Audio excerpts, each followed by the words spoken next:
Okay, so welcome to the accountability call, the WHAM that we're calling it. I'm going to start that as a trend for Monday, August the 29th. It is, oh my gosh, I cannot believe it's almost the end of August. It has blown by. Our next boot camp is going to get started here next Monday, which it always, in case you ever have people who are asking about it, who are, like, oh, what are you doing? I want to do that too, or whatever. We always start a brand new round. You can always start anytime, but like we always start a brand new round of boot camp the first Monday of every month. Labor Day, the first Monday is a little like, wah, wah. So we'll usually kick off that Tuesday, but I just still tell people Labor Day because it's not a real holiday. I don't know. I have a whole thing about Labor Day not being a real holiday. But anyways, that is what's coming down the pike in case anybody's asking you, or in case you're like, what's coming up next for us? If you are if you're an active member of our boot camp, meaning that you are a coach, that you've had a 90, or I guess that doesn't matter for you guys. If you've had a Shakeology or a performance line order in the last 5 weeks, you're all good to go for the next round. Don't worry about it. If you haven't, or you don't know, reach out to me and let me know, because we can get you squared away on that. But tonight's topic is about stress. So again, we always, and the collective ladies have big wide eyes because they're like, did you know that I've been stressed, my friend? Yes, I did know, because everyone is stressed. Andrea pops back on the line. Yes, it is the conversation that has been, the reason I pick the content I do is typically because it's the conversations I'm having behind the scenes of our boot camp, but also sometimes it's like preaching to my own heart, because, it's been a stressful time. We've had a lot of stuff going on. I think the beginning of the school year is always a little extra stressful for most people. But also, like, it just happens, right? Like, stress is a part of life, and we need to figure out how to work around it in a way that is healthy, in a way that is beneficial. We talk a lot about, like, are your habits, is your nutrition, whatever, your body movement, whatever it is it benefiting you or is it harming you? And so if the way that you are currently managing your stress is not benefiting you, we need to work on some ways to have it benefit you. So we're going to talk about some of that tonight. We're also going to talk a little bit about, and just like a tiny little bit here, about some sciencey things. And I'm not going to get too deep into the nuances of it, but I have a lot of conversation with women who, they're doing all the right things, right? They're drinking their water, they're eating their whole food based meals, they are working out, they're even sometimes doing more than they should be doing. Maybe they're even overtraining, but because of whatever's going on in their life, some really, really difficult situations. And I think sometimes we think we're the only ones who have like really, really hard crap, but leading a boot camp like I do, I interact with a lot of women on a weekly and daily basis. And so I get to hear sometimes about the really, really hard stuff. And it's always heartbreaking. But what I wish people would do is share it with other people so that you're not alone. Like, everybody's got some pretty difficult stuff going on that I've been talking to. And they just don't understand why things are not working, why I'm not losing weight, why my midsection is, the inches aren't dropping, that kind of thing. And I have to remind them, let's look at your whole life here, because wellness is not just about your nutrition. It's not just about your fitness, and I say this with one caveat. It's not an excuse. It's an explanation. And I kind of said that to Angela when we got on the call and we're talking about, like, different things in the wins of the week. And there's a one thing to make an excuse. There's another thing to have an explanation. It doesn't excuse the fact that, you don't get to be like, oh, well, all hell's breaking loose in my house and I'm stressed, so therefore I don't need to do anything because it doesn't matter anyway. No, that compounds the problem. That makes it 1,000 times worse. But it may be a good explanation for what's going on inside of your body. Stress hormones can really cause a kind of a hoarding of fat cells in your body. And that kind of goes back to the way that we were wired when we were primitive people and we had to be an agriculture-based society, or even prior to that, where we were hunting and gathering and things like that. When we were stressed, our body said, oh my gosh, I don't know where my next meal is going to come from. Therefore, I'm going to hoard the fat. I'm going to hoard the nutrients so that I have them when I need them. Well, obviously us in 2022, we're like, no, no, no, no, no, really, you can release that fat. That'd be great. So the stress hormones really do play a big significant part in if you're noticing the scale is not moving. Let's take a look at your whole life situation and what's going on. But also sometimes it's an explanation for why maybe there's a little more hormonal or emotional eating happening as well. And that is going to hinder your results. And again, it's not an excuse, but it is an explanation for what's going on. We have other calls about emotional eating, and I'm sure we'll have more calls in the future. This call really isn't about emotional eating and dealing with that kind of stuff. But I will touch on it just for a second, because I mean, emotional eating, stress is an emotion, right? Like, so you are going to maybe change your eating habits based on your stress level. And so some people, when they are stressed, and I'm not one of these people, so I don't really resonate with this, and I don't really know how to help you fix it other than like just the things that I've learned in school and things. But some people don't eat when they're stressed. I'm not that girl. I'm the opposite of that. I mean, good for you, I guess, but maybe get more stressed and then you'll hit your, jeans goal. I don't know. That's not my thing.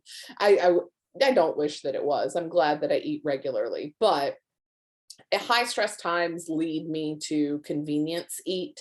They lead me to standing in front of the pantry at 9:30 at night. They lead me to doing stupid things and choosing stupid things that I don't need to be choosing, in an effort to fix what's going on internally. And so the answer for all emotional eating is to get to the root of the emotion and deal with that instead of soothing it with food. Sometimes it's comfort food. Sometimes that's with not eating. Some people, especially if you've struggled with disordered eating in the past, you'll limit the amount of food you have because it's a measure of control that you can take instead of, dealing with your out of control situation in life.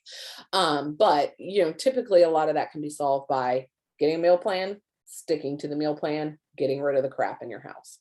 It's really very simple. It's not easy to do, but it is a very simple process. And so that's kind of what I wanted to touch on. There's a lot, obviously, that goes deeper with emotional eating.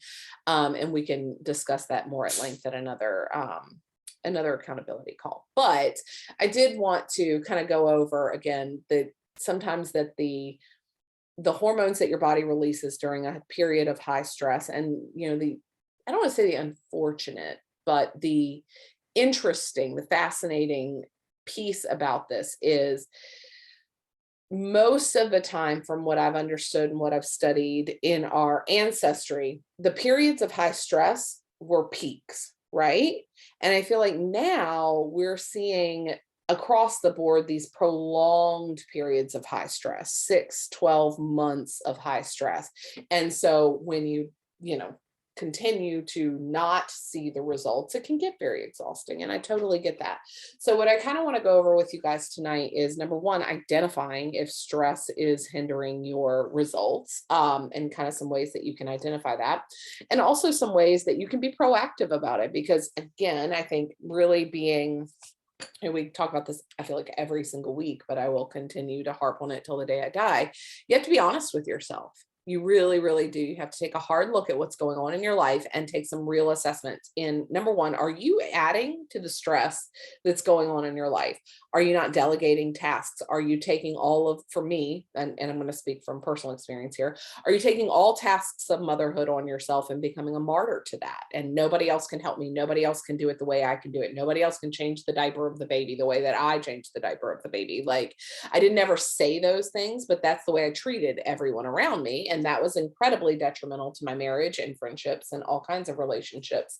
Instead of taking a really hard look at myself and saying, like, oh no, there's a lot of people that can actually be a huge help. And while they might not load the dishwasher the way I loaded, or they might not fold the clothes the way I fold them, or change the baby's diaper the way I've changed it, it's enough.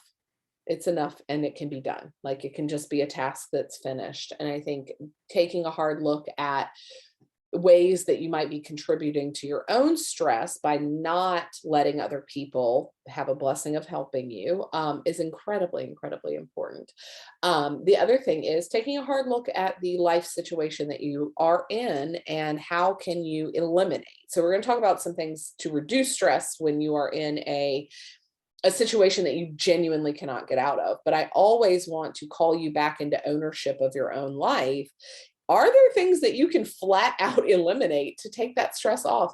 Maybe it's a second job that you picked up a couple of years ago and you keep picking up hours at that job, even though your family doesn't really need it. If you took a different look at your finances, maybe you could shift some things around and cut out some expenses that you really don't need to be able to take that other thing off your plate. Maybe that's being bold and asking at your job for a raise, maybe a new department. Maybe you can, if you have toxic coworkers that are really dragging you down, you feel like you can't get away from them, maybe having an honest conversation with your boss and saying, hey, can I move desks? I need a different environment here. You don't have to drag everybody through the mud about it, but I think sometimes just speaking up and using our words and saying what's going on. Hey, this is a really big stressor for me, and I'm looking at ways of reducing that. I want to be able to keep this. Maybe it's that volunteer opportunity that you've been doing, or maybe you really love to, I don't know, you got yourself in, if you're anything like me, you get yourself in stupid situations that you didn't mean to get yourself in because you have a hard time not leading. I have a very big issue. I see a gap and I fill it. And I feel like the Lord's been really working on my heart through my husband and through very wonderful, accountable friends that will call me out on that. Like, Danielle, you don't have to fill every gap. Every time there's an open position for leadership, you don't have to be the one to step in. And I'm like, but I know how to do this. And there ensues high stress areas where they didn't really need to be stressed, and reminding myself that there are lots and lots of other wonderful qualified people. And if they aren't qualified yet, they will learn to be qualified, just like I learned to be qualified in many things. And so allowing people to step into roles, that was one of the things for me as Matt left. And this call is definitely not about me, but I just try to use real life situations to illustrate my points. When Matt left for Korea, I was the head of the PTT, or the PTA, PTO, whatever you call it, for the school. I had done it for 2 years, and I felt very pressured to do it for the third. And I had to constantly remind myself, you don't have to do this. You don't have to do this. You stepped in when there was a gap. Someone else will step in when there is a gap. It's not a personal failure. So again, kind of going back last week to that internal dialogue, right, that we talked about.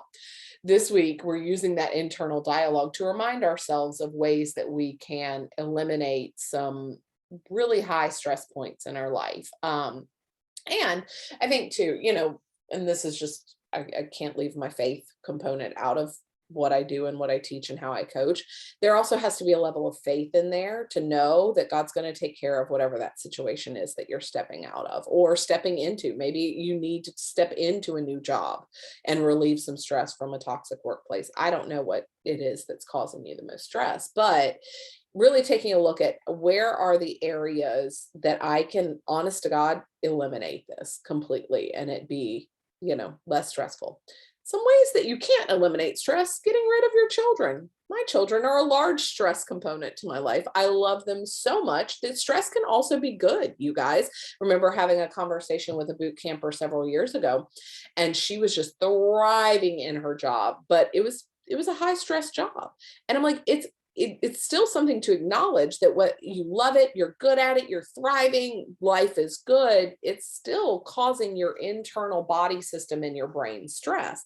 And so maybe you don't want to get rid of the stress. Maybe in that honest assessment of what's going on in your life and what's causing you a lot of stress, you look at it and you say, no, like either A, I can't, or B, I don't want to. Sometimes my marriage causes me a lot of stress. I don't want to eliminate that stress. I love my husband. I love being married, but that doesn't mean it doesn't cause me stress sometimes.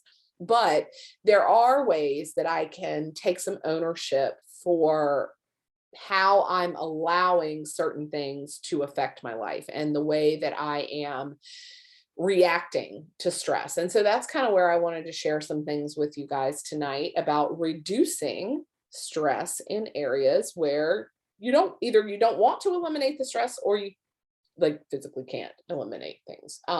So one of the ways, and of course you're going to hear nutrition from me, is taking a hard look at your nutrition, because you guys, your nutrition has a lot to do with anxiety, feelings, and high stress. So does your nutrition solve the fact that your children might cause you some stress, or your spouse, or your job that you do really love? No, of course not. You choosing kale over French fries will not eliminate that stress. But what it does is it helps your body regulate your blood sugar a little more stably.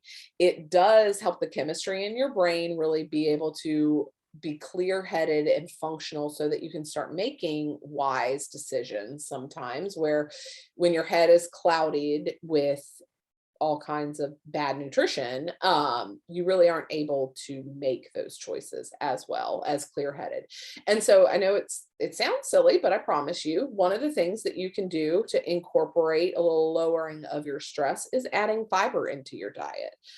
Taking a look at what foods you're having that are not fiber, uh, they're not in, what am I trying to say? They're not contributing. That's the word I'm looking for, contributing to the fiber in your body. There, you could choose a higher fiber content sort of thing. Sometimes that's a higher fiber fruit that you can incorporate instead of a low fiber fruit, a higher fiber veggie over a lower fiber. I keep saying fiber veggie.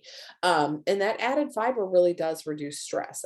There's lots and lots of studies that go into that. And I honestly don't know exactly how, like the body chemistry of how that happens. I could look it up, but higher fiber foods reduce stress on your body. They allow your body to manage the hormones that are made when you are in a high stress situation more effectively. So you can look at increasing some fiber. One of the things that nobody wants to hear me say, but you all know is coming, is reducing sugar or any inflammatory foods. Inflammatory foods cause inflammation throughout your body. That's also inflammation in your brain, not just your joints, not just your gut, that kind of thing. It also inflames the areas in your brain. And so when your brain is inflamed with sugar, it does really slow down your processing speed, or it speeds it up so fast that you can't, like, too much, and too much can have both effects on the person, depending on the situation. It can either slow you down and bog you down, or it can speed you up so fast that you aren't able to process clearly. And so taking a hard look at how much sugar you're incorporating into your diet and maybe reducing some of that could add a lot, or could really help manage your stress levels as well. Um, Again, the one that nobody wants to hear me say, but we got to talk about it anyway. Caffeine consumption is always a big one, and alcohol too. Caffeine and alcohol both can contribute to higher stress levels in your body. Sorry, it's just the truth. I'm not telling you to cut out alcohol. I'm not telling you to cut out caffeine. I'm telling you to have a hard look at how much you're having. Even healthier forms of caffeine are still caffeine. They still affect your heart rate, they still affect your brain chemistry, and a lot of times you can reduce a lot of that anxiety and that manic feeling by reducing some of the caffeine and some of the alcohol.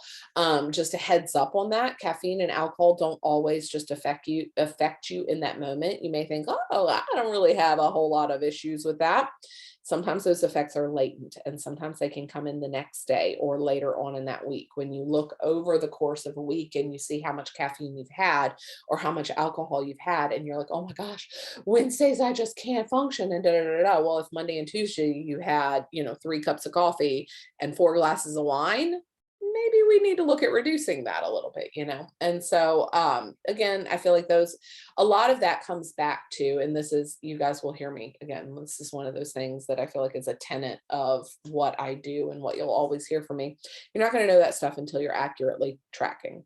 So track your food, track your alcohol, track your caffeine consumption. If you are having a lot of issues with stress and feeling snippy and short with people, and like, I'm just overwhelmed and I just can't handle it, that kind of feeling, I'd start tracking your alcohol and caffeine. You don't have to reduce it immediately. That's the thing that, like, I wish more people understood about accountability and about tracking your food. When you start tracking and you haven't been tracking, the majority of the time, your first 2 or 3 days of tracking, you are spot on. You're like, see, I didn't have a problem at all, Danielle. Well, yeah, because you're on your best behavior now that you know somebody's watching. But give yourself 2 straight weeks. Like, commit to, I will do accountability for 2 straight weeks in this area that I think might have a impact on what's going on in my life. And then that's when the real thing comes. It's like your kids, you got grandma coming over to the house. Of course, for the first 48 hours, they're going to be precious little angels. Let grandma stay 5 days. Then grandma gets to see the real about what's happening in our house. Like that's always the way it is. So give yourself time to really, sorry, that was a shocking noise. They never cut our grass anymore. So anytime they are, I'm always like, whoa. So be real about tracking. Give yourself 2 straight weeks, and see if maybe reducing, and I always encourage people, and this is something that I feel like you guys have heard from me a lot, is use it as or go into it with an attitude of experimentation. I think sometimes we take this big giant dramatic, like, oh God, I have to reduce alcohol and I'm not going to drink. Like, give it a shot for a month and see what happens. If it doesn't change anything, then go back. Like, it's not the end of the world to take a hard look at what you're doing and make some adjustments. It doesn't have to mean it's forever. Sometimes it just means we're going to see what happens if we are to trade out. And this isn't really necessarily about stress reduction, but in general nutrition, like what happens if you trade out one meal every week for a meatless meal? Like, it doesn't mean that you're a vegan all of a sudden. Like, for God's sakes, like, just enjoy a meatless meal and see what it has to do. But you can't know what you're doing, or you can't know the effect unless you're tracking. So that's my plug for tracking. I feel like that you get every week. And the last little thing, nutrition wise, for reducing stress, and I feel like this is one of those things where you're going to hear it from me. Meal plan and meal prep. I can't tell you how much. Yes, I know that it takes time. Yes, I know that it costs money. And yes, I know that those 2 areas can be stressful in the moment. But if you can take 2 hours of stress and have 7 days or 6 days or even 5 days with less stress, isn't that 2 hours worth the stress reduction throughout the rest of the week? 3 hours, 4 hours, whatever. Even if it's an entire 3 days. Okay. Even if it's an entire afternoon, isn't that so much better?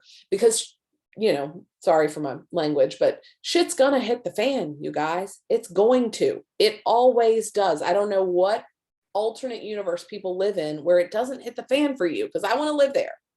No matter how well I prep, no matter how well I plan, no matter how boss B I get in my power woman zone of I've got this, we're going to take on the whole world, and I've got everybody's schedules color coordinated, and I've got rides mapped out.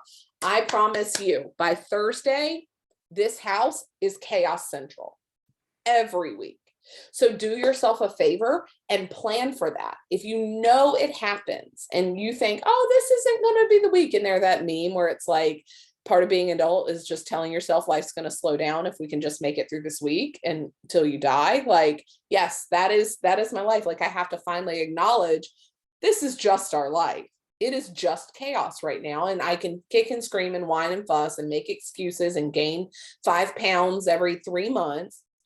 Or I can suck it up and know that this is my life and I am going to enjoy it, and I am going to make accommodations for the fact that we got a crazy life, And so part of that is spending some time meal prepping. So part of that is spending some time meal planning. So again, I will always revert you back to the meal plan that I've created. And if you don't want to do that, for the love of God, Google super simple meal plan for somebody who doesn't know how to cook. Go into Beachbody's blog. There's 1,000 meal plans on there. Like, you guys, we live in 2022, and there is no limitations to the source of information we have. You just aren't doing it. Or maybe you need to relook at what you're doing. Maybe you've bitten off more than you can chew, and you want to think that you're in a season of life that allows you to cook 5 nights a week, but you're just not. I've been there. I love to cook. It is a source of therapy and a source of extreme joy for me. I've been in seasons of my life where that is not possible, and I have to accept that. And so I have to go into some, what do you want to call them? Like kitchen hack kind of modes. There was one of the boot camps that we did, gosh, I don't even know, it might've been a year ago at this point. Every single week for the meal plan, I went on live and I walked people through, how do we make this faster? Like, I'm in a time crunch. Yes, it's like one of those good, better, best, right? Like best is following it to a T, cooking all the things fresh and having all meals prepared by a personal chef, right? Sometimes good is throwing Costco meatballs and some Costco frozen stir-fried veggies in a pan. Like that's still good. Like you're still making a good choice. Are you making the best choice? Maybe not, but it allows you to eat a home cooked meal that isn't filled with junk from a fast food place, so good, better, best kind of things. And know that sometimes it's just a season and it doesn't mean it's your whole life. Okay. And then the last little thing I want to talk about stress really quick is pointing you to some resources that we have within Beachbody On Demand. And some of you may know that these resources exist and some of you may not know. First and foremost, we have a meditation channel. And I know meditation seems very woo-woo to some people and you're like, I don't want to meditate and it's crazy and from the devil, maybe, but like it also sometimes is just breathing in and out for 4 seconds. I really think that's from the devil, like, so breathing, doing some breathing exercises. There's some really great meditations on there. They're super short. You can just click through them. I find that as much as I kick and scream against meditation, it is one of the things that lowers my stress level so dramatically that I wish that I gave it as much credit as it is due.